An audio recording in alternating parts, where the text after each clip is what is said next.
আসসালামু আলাইকুম। মিয়া ভাই কেমন আছেন? আরেন আরেন দেখেন আমার মিয়া ভাই আইসা আমার দেখা করতে। আপনি মিয়া ভাই কালকে আসেন নাই? হ্যাঁ, কালকে আপনার অ্যাকাউন্টে ব্যালেন্স ঢুকে গেল, আপনি আইলেন না। কালকে মুরগির মাংস ছিল, খাইলে তো খাইতে পারতেন।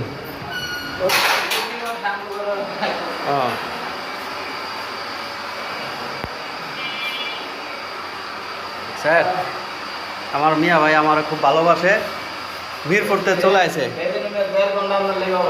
1.5 ঘন্টা অপেক্ষা করছে। আমি অফিস শেষ করে আস্তে আস্তে মিয়া ভাই লেট হয়ে গেছে গা, মিয়া ভাই ভিজে গেছে আপনারা। আমি অফিস শেষ করে এয়ারপোর্ট বেরিয়েছি, এখন আবার 300 মিনিট যেতে হবে। হ্যাঁ, জানো যে স্যারের বাইকের কাগজ করা লাগবে, এগুলো আবার এক সেলের মাধ্যমে করাই তো। আমার কাছে কত বাইকের কাগজ পত্র কই, আমি 300 মিনিট ওই ইয়ার দিয়ে করাইছি। 8 আমার যাবো হেতারে এরকম উপরে এটা ধর।